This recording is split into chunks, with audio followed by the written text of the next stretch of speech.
Well, hello and welcome to another edition of Be Still My Soul. And today we're looking at Psalm 55, which I've titled Betrayal. We should be able to trust our friends, especially those we've known for a long time and who are like-minded. We should also be able to trust our families and our children, especially, who we've given a lot to. I'm sure David thought he could trust those people as well. But he was betrayed. He was betrayed by Ahithophel, who was his good friend and counselor, and he was betrayed by his son Absalom. They teamed up together against David in a bid to overthrow him. Now, how do you respond when that happens? How do you respond to betrayal? When your friends, when members of your family turn against you and do so treacherously? Well, David prays. Like, what else is there to do? And in his prayer, he expresses three things. And this is so helpful to us because when we are betrayed, and we often are, we can pray these things as well. He expresses three things. He expresses the distress he feels, the problem he has, and the solution which he sees. First of all, the distress he feels. In verses 1 to 8, David expresses the turmoil he feels inside. His emotions are all over the place, as they often are when we experience extreme stress. David's prayer in Psalm 55 lacks logical coherence because David lacks logical coherence. You know, when you're under such stress and anxiety, you're often not logical, not reasonable. And that's how David was. And yet he prays to the Lord out of this turmoil. Verse 1, give ear to my prayer, O God. Hide not yourself from my plea for mercy. Attend to me and answer me. Give ear, hide not, attend, answer. He calls out to God in earnest. And he does so because he's in deep distress. He has no peace. I am restless in my complaint and I mourn. And the reason he gives in verse 3 is because of the noise of the enemy, because of the oppression of the wicked, for they drop trouble upon me, and in anger they bear a grudge against me. Ahithophel and Absalom have turned against him. They bear a grudge. You know, often those who betray you have their own motives for doing so, and they can be grounded in jealousy of you and your position and what you're doing, or bitterness. They harbor bitterness against you because in some way, shape or form, they feel slighted by you. And the thought of this betrayal makes David feel knotted up inside. My heart is in anguish within me. The terrors of death have fallen upon me. Fear and trembling comes over me, and horror overwhelms me. That's how stress and anxiety can make you feel. Anguish, terrors, fear, trembling, horror. Your heart racing, high blood pressure, headaches, knotted up inside, feeling physically and emotionally hammered. Feeling like you're drowning. And the natural response to that is you want to just flee from that trouble and pain. That's what David did in verse 6. And I say, oh, that I had wings like a dove. I would fly away and be at rest. I'd have peace finally.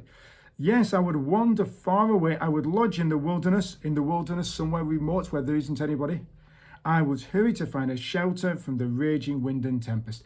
I would find shelter from the storm of stress. David wants to give up. He wants to give in. That's how anxiety and stress can make you feel. I want to give up the stress of leadership. I want to cave into this temptation because I'm struggling to cope with that constant pressure. But the problem with running away from a situation like this is you can't run away from your feelings. You can fly away, but it's very difficult to be at rest. Now, David turns from the distress he feels to the problem he has. And David doesn't vent his anger as he describes the problem. He doesn't nurse bitter feelings. but he calls on God to act in line with his just character. Verse 9, destroy, O Lord, divide their tongues, destroy them, swallow them up like the earth did to Korah in his rebellion against Moses. The earth split and Korah was swallowed up by the earth. Do that to them. Divide their tongues, that is, bring disunity to their counsel and their plans. God actually did that with Ahithophel and Absalom. This is really strong language. Why? Because of what they're doing. I see violence and strife in the city, David says in verse 9. Day and night they go around it constantly, on its walls, and iniquity and trouble are within it. Ruin is in its midst. Oppression and fraud do not depart from its marketplace. The walls, the city, the streets, the marketplace, it's everywhere is violence and strife. That's what they're doing. They're letting wickedness run riot. And that danger is something that David is experiencing all the time, day and night. It's everywhere. It's all around him. Iniquity, trouble, oppression, fraud. And what's the central thing that they want? It's ruin. And what makes all this the more painful is that this is done by a close friend. It's the betrayal of somebody who David was eyeball to eyeball with. Verse 12, for it is not an enemy who taunts me, then I could bear it. It is not an adversary who deals insolently with me, then I could hide from him, but it is you, a man, my equal, my companion, my familiar friend. He builds up those terms to say, we were close. We went to worship God together. Verse 14, we used to take sweet counsel together within God's house. We walked in the throng. But now my friend has turned against me. And so David asks God to surprise them with death. Verse 15, let death steal over them. Let them go down to Sheol alive, for evil is in their dwelling place and in their heart. God, will you let them get what they deserve for their betrayal? Will you bring the evil back on their own heads? And when we read about betrayal in the Psalms, it's hard not to think of the betrayal of King David, the anointed one of Israel. It's hard not to think of the betrayal of the ultimate King Jesus and how he must have felt when he was betrayed by his close friend Judas, sold for 30 pieces of silver, sold to be crucified. And yet Jesus submitted himself to God. He prayed to God in anguish, in terror. He gave himself up to God's will because he knew that through his sacrifice, forgiveness would be achieved and offered to many, many people. But finally, David turns in verses 16 to the end to the solution he sees. See, David sees God as the solution to the distress which was caused by this betrayal. Verse 16, but I call to God and the Lord will save me. Evening and morning and at noon, 3 times a day. I utter my complaint and mourn, and he hears my voice. He redeems my soul in safety from the battle that I wage, for many are arrayed against me. Betrayal drove David to pray and to pray constantly. He calls on God to save him and to deliver him and to redeem him. And he's sure and certain that God will do that because God, he is sure, hears his prayer, hears his cry.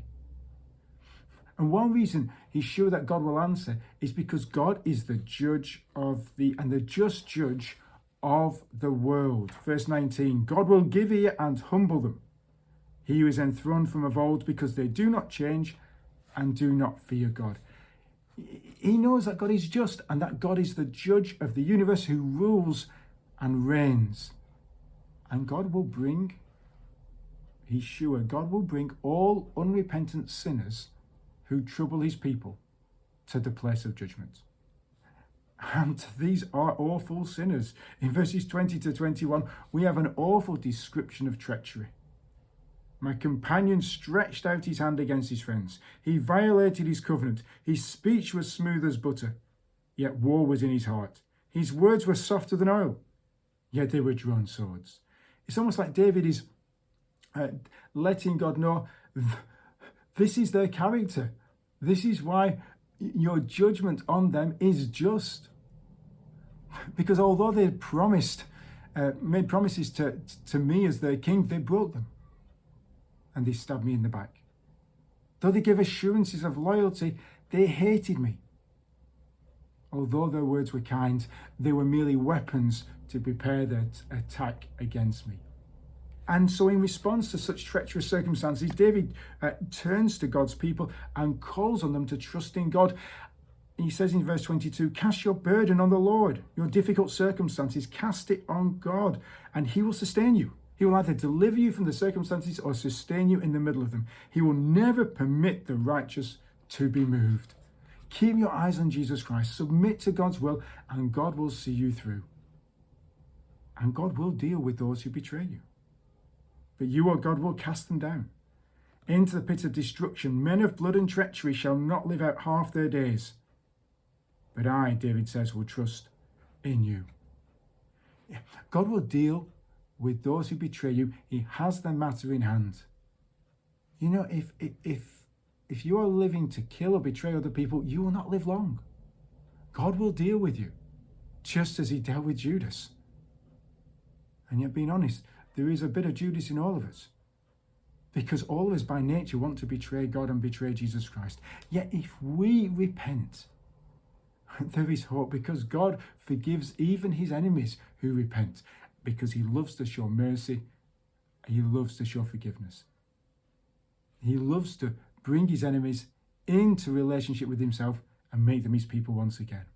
And if you are one of his people, you can call out to God, no matter how difficult your circumstances are. You can cast all of them onto the Lord, and he will sustain you, and he will help you, and he will come through for you.